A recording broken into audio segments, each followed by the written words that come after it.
Sector है और मैं इधर अभी डायरेक्ट सेलिंग में कर रहा हूँ। लेकिन मैं बड़ा हूँ तो सोच में भी बड़ा रखता हूँ और बुद्धि से भी मैं सोचता हूँ कि आगे ही रहना चाहता हूँ, बड़ा हूँ तो आगे ही रहना चाहिए।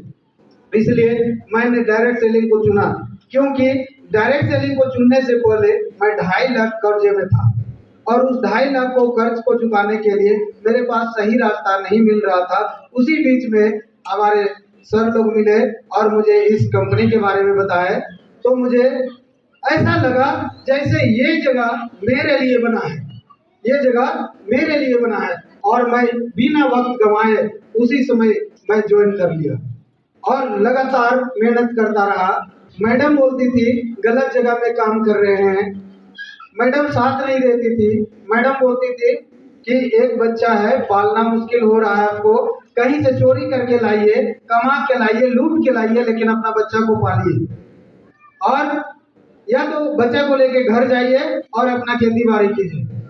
मैडम शुरुआत में कभी साथ नहीं दे रही थी।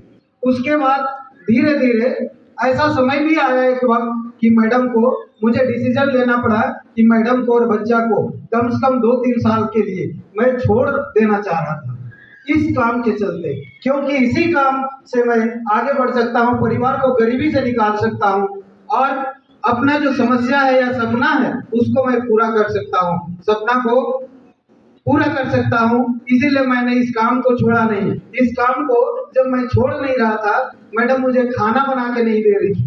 फील्ड से जब लौटने का वक्त होता था, टेंशन से भर जाता था, क्योंकि रात और दिन सुनाते रहते थे, खाना तक बना के नहीं देते। बोलती थी बच्चा को लेके भाग जाइए कहीं या फिर चोरी करके लाइए, कहीं से कमा के लाइए। बहुत ही मुश्किल वक्त गुजर रहा था और उस समय कहीं से लौटता था तो खाना बना के भी नहीं देती थी, और अगर गलती से मैं खाना बना दिया तो उस खाना पे जो बर्तन में खाना बचता था वो अगर मैं फील्ड में निकल गया तो 4 दिन तक उसको छूती नहीं थी और उसी में सड़ जाता था, उस बर्तन को भी नहीं धोती थी। इस तरह का काम करती थी और बच्चा को भी बोलने नहीं देती थी और जो भी मिठाई वगैरह कुछ लेकर आता था उसको खाने नहीं देते थे। लेकिन जैसे जैसे थोड़ा सा इनकम शुरू हुआ वो धीरे धीरे उसके अंदर बदलाव आना शुरू हुआ।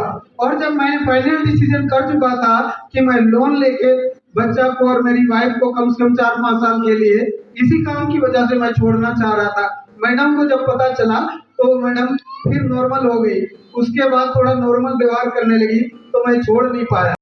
फिर जब जनवरी महीने में एक रोलेक्स घड़ी के लिए ये प्रोग्राम निकला था, 1 जनवरी से लेकर 25 जनवरी तक कम से कम 50 मैचिंग बिजनेस देना था।